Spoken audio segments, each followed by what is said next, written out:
My name is Ben Roy July. I'm an attorney here in Baltimore working at Hogan Lovells US LLP in the Legg Mason building. I'm a corporate attorney, meaning I do mergers and acquisitions and securities work. But in addition, I'm also a professional boxer, having amassed a record today of 13-1. See, I'm a relatively recent transplant to Baltimore. I've been here for about 2 years. I'm originally from Jamaica, and I moved to the Bronx, New York. And through my journeys from the Bronx to here in Baltimore, I've come to realize that some of the issues that students experience here in Baltimore are sort of endemic to inner city living. See, they're experiencing many of the same things that I experienced so many years ago in the Bronx. I remember taking tests and hiding my test scores. I remember lying to my friends and telling them that I didn't study for the test. In large part because we all kind of understood that you couldn't really be cool and be smart. You know, at that age, there's really only two ways that you get status. You're either tough or you're cool. And the cool kids weren't smart, and the tough kids weren't smart. We really need to change this philosophy and this mindset. And that's what my program is geared towards. See, my program started as a result of teachers here in Baltimore.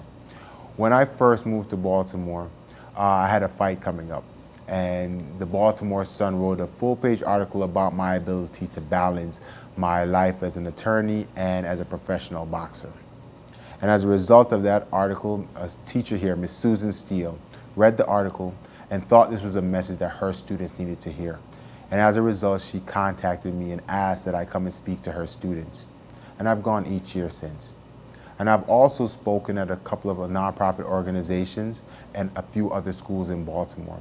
And in each of these scenarios, I've been able to instantly kind of connect with the students. They give me instant credibility and think that I'm legit, and they find me interesting because of the fact that I am a professional boxer. I'm a professional athlete.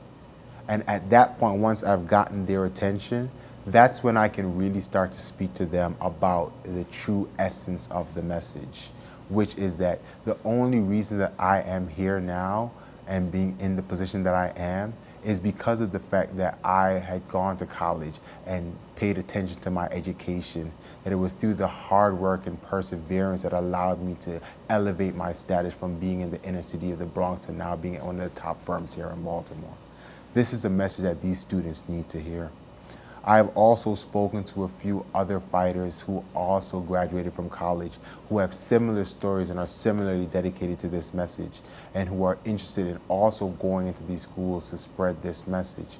See, these students, as I said, they don't think that you can be smart and cool, and it really does impact so many different aspects because they're not paying attention to their education because they're trying to impress others.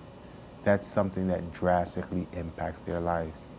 You know, until very recently, a couple of days ago to be exact, this story was just going to be about, the fact that I was an undefeated fighter and that, hard work and perseverance got me to where I am. Unfortunately, a couple of days ago, I had my first professional defeat. And while it's tough, I think it actually adds to the story. Right? At this point, I can now speak to the students about the fact that when you are throwing curveballs in life, that is, you have to kind of pick yourself up, brush yourself off, and keep going. That when things don't go exactly your way, it's your ability to dig deeper that's going to allow you to really elevate your status and get to a better point in life. And that's where I am, and that's the message that I hope to be able to spread to the students here in Baltimore. It's a message that they need to hear, and we're dedicated to spreading it. So we ask for your assistance in helping us to give us the means to allow us to get into these schools and talk to these students about what our message ultimately is. Thank you.